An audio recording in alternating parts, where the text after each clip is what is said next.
Hello, it's time for one of James's video diary entries for the day. Today is Tuesday, the 24th of February, 2025. I'm doing relatively okay today. Realized my hairline's receding like a monkey. Yeah, oh well. Working a job that literally pays less than McDonald's. And I had to spend $7,000 to get the qualification to do it. That might just be this organization. Yeah, I'm going to look for a little better lead. I do need to find my trimmers to get rid of this facial hair and start working on my eyebrows and stuff. I'm grateful for you guys. You came in. This isn't a monetized channel, so if I ever make money out of it, I'd be very surprised. Like many things, I'll probably be copied. I thought it was an excellent way about 2 years ago when I got nerve to figure out how to shoot a video and post it to YouTube. I realized that I'm a money maker. I'm a millionaire maker. I'm a business turnaround guy. You want your business turned around? Hire me. I'll turn it around. And I'll do it from the bottom up. I've seen a lot of businesses that, when I left, went completely in the toilet. Some of them were already headed there to begin with, to be honest. Some of them, because I was there and trained the staff and the managers to do the job as a professional, and understanding that friendship is great, but friendship comes second to the business. If we're at work, I'm the boss. I got to do what I got to do. We go to friendship, that's a different deal. A lot of friendships I've had over the years. When I was offered the owner finance takeover of a facility, I didn't have the at-home place to be able to take it. I wanted it, I really did. And it was tried to build a home place for me, but people that tried to build a home place for me literally would not allow me to win. It's only going to be my way. Well, motherfucker, if I'm the guy that's going to be on the ass end of it, if I'm going to be on the ass end of hanging out over $11 million, I better fucking win. And most of the time, what I'm asking for is pretty simple stuff, man. It's not like, if I can't trust you with the simple stuff, there's no way in fuck I'm going to treat you with. I'm going to trust you with anything more complicated. If I can't trust you to follow simple instructions like Sarah Amicala from Boise, the first woman I chased after my baby mama in 1997. It's almost 2000 when I started chasing from Boise. My daughter was born in 96, 97, 98, 99. Yeah, it was about 99 or 2000 when I started then. And I asked for a phone call. I asked her for it, because I figured if she gave me a phone call, I could get her out of where she worked. That way we could have a date, and I could ritualize this situation and do it right the first time with somebody that I absolutely would adore. That was conventional and absolutely adorable, for me at least. Didn't turn out that way. She couldn't do it. She had to have absolute power and control. Yeah, she never had any accountability. And then when the consequences come, I'm always the bad guy. It cost me like $1,200. Look, man, I tried to let go. You said no. If you'd have said, okay, look, man, obviously I'm not the one.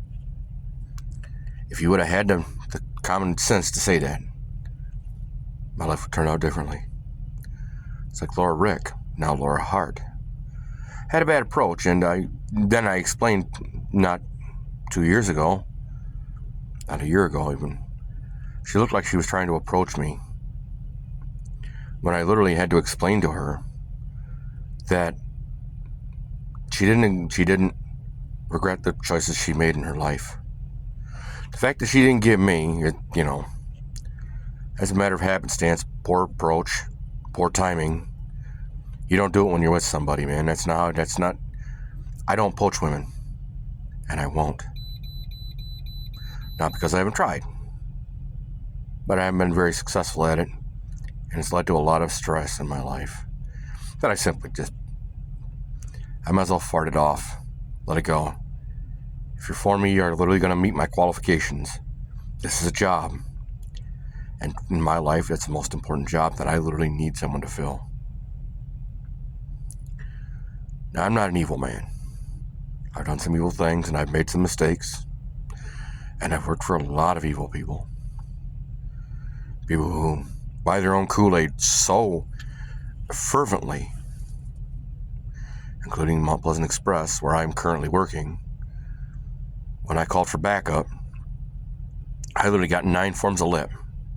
Instead of saying, okay, you're calling for backup, good boy, you did a good job, what can you figure out? And why aren't you calling this guy? Well, I'm not calling this guy because every time I call him, I get a dick move answer. When I ask him for an itemized list of things I absolutely need to take with me for truck driving, well, whatever you need to do, well, if I knew what the fuck I needed, I wouldn't ask you the question. Now, God help me, but if I ask you a direct question for an itemized list, and you literally go on to brush me off and you already lost me. If you come and tell me, well, I'm a 20-year trucker, you can do blah, blah, then why the fuck didn't you spell it out? You're the employer, not the employee. As an employee, my job should be fucking spelled out like I'm a 3rd grader or an 8th grader. I should literally should be an 8th grade deal. 8th, 3rd grade. I say 3rd grade all the time because that's where all the humor is. I mean, it really is. Because if you can't enjoy the simple things, you'll never enjoy the complex stuff. If you can't enjoy the complex, you'll end up having a hollow life. I've had to learn how to deal with the easy things. And a lot of my education was like the 16th President of the United States, Abraham Lincoln. Although I haven't met his end yet, nor have I reached his heights. It fascinated me that he would go to the library over all the things he could have done in that time.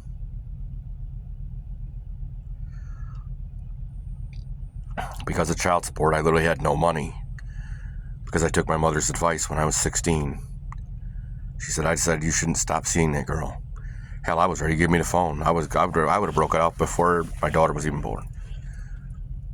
My mother, who read a lot of self-help books in the 80s, should have said, hey, look, I'm bringing you the information. If that's what you want to do, I'll back you on it. You're the one that's going to have to live with it. I brought it for you to do something with. I'm not making your choices for you. You're a man. Or you're going to be a man. And this is one of the first steps into that.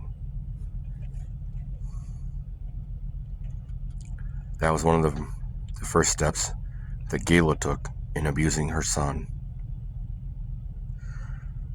She did a lot of other things. Abused a lot of things. She abused a lot of trust. If I won a lottery tonight, and I got it all claimed out and everything, and I got money, I know she'd sue me. And to go to court, and she'd say, well, we could settle out of court, you could trust me. I'd be saying, like, you abused that trust so thoroughly that I'm going to go in front of a third-party observer, and I literally need to talk to someone else to see if my justifications, if what I did and the way I reacted is a normal situation. If somebody else, a total stranger would have done that to me, would I react in the same way? I found that since I've left Mom and Dad's house, I became a lot less angry.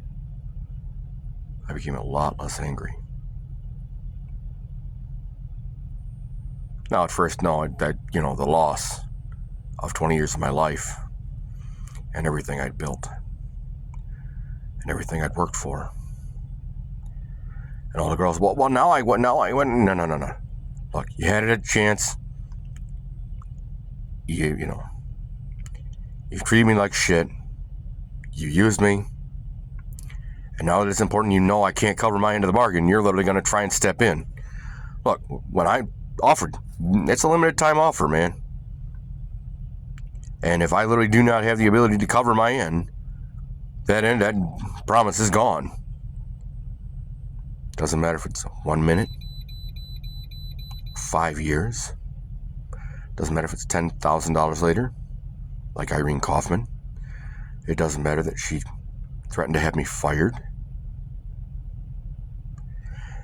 And she seemingly thinks that the accountability shouldn't be there.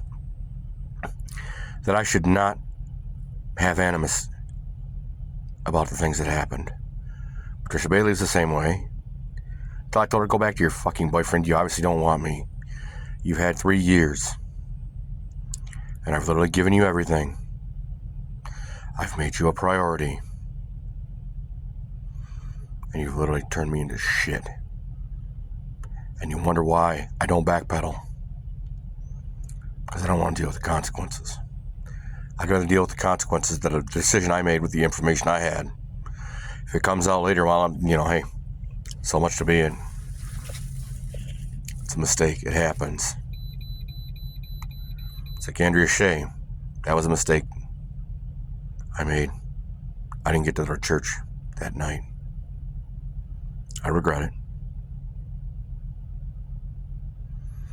I had a thing back then for girls and their aunts for some strange reason. It was weird.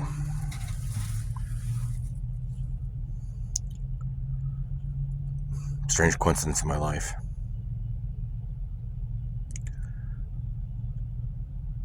Just like when I was a kid, growing up over on Oakley Street in Saginaw. Place is now gone. It's been gone for years. All the tradesmen that lived in that neighborhood when I was growing up, all the journeymen, retired guys, would teach me. Now my dad, great technical education teacher, horrible fucking man. He let his son be abused. He intentionally engaged in the abuse. And he literally, as a father, did not step in and take command. He's a loser, and he's bad in bed, according to my mother, because my mother does not know how to interpret the signs of good and bad. She's seen it. I know she's seen it, both with me and with other family members, which led to an EO moment and a strange part of maternal an understanding of things that you couldn't understand. Now there's some paternal family lore, and it'll die with my dad. It won't be any important anymore. He's the last piece of the family lore that nobody's going to unravel. I'm not going to try. And yeah, my grandfather, he did some atrocious things, from what I gather, and the pieces I can put together from my own life. He at least tried to step up as a man and tried to clean up his mess. I've benefited from that. My grandmother, God rest her soul, suffered as a willing participant in some of this family lore. And I'll never have the information about the relations that I have in Virginia somewhere. They'll never tell me. And I'll never ask. Just like when my daughter comes to calling. I won the lottery, she'd call. I guarantee she'd have 9 forms of bullshit. Last time I seen her in person, she was 3 years old. That's all library in Saginaw.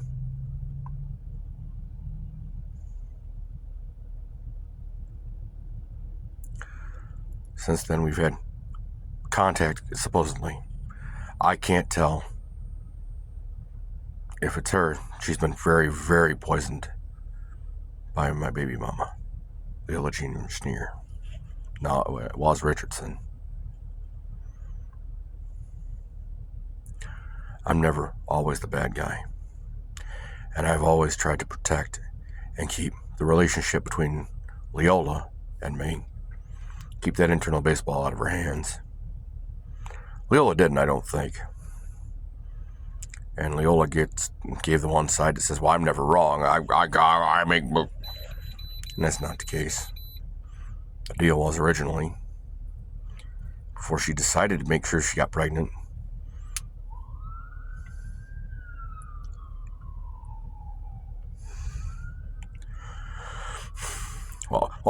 if you get me... No. There's no if. There is none of that shit. Because if there's an if, you're working towards that goal. Learn that one the hard way.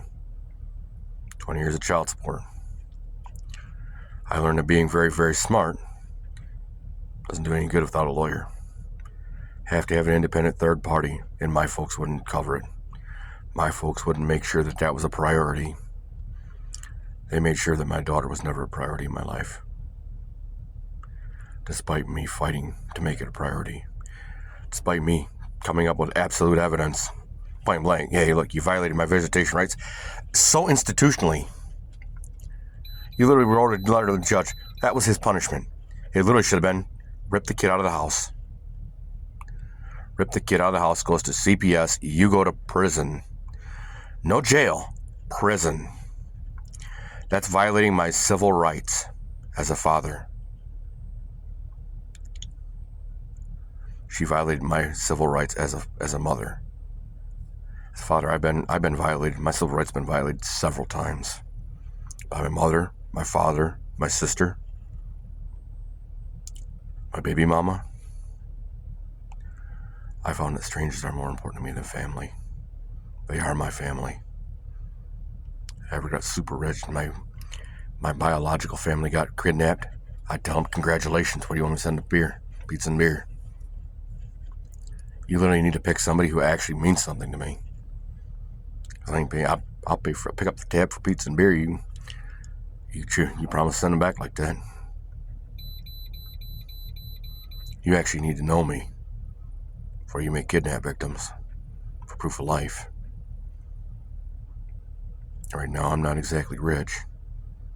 I'm still trying to dig myself out of the hole I was in. I'm trying to build a support system. You're a part of it. Your comments help me. Your energy connection, your subscriptions. You don't have to. I appreciate the viewing even. But I do like likes and comments and suggestions or subscriptions. I like them all. And yes, this is kind of guerrilla style, but it's for me. Using wisdom of the crowd, which would be you. I thank you. If you have a problem, comment, or concern, please put it in the comment section below. I try to read as many as YouTube will allow me to have access to. Not always easy, and I don't always have a lot of time. But I appreciate you being here with me. You have a good one.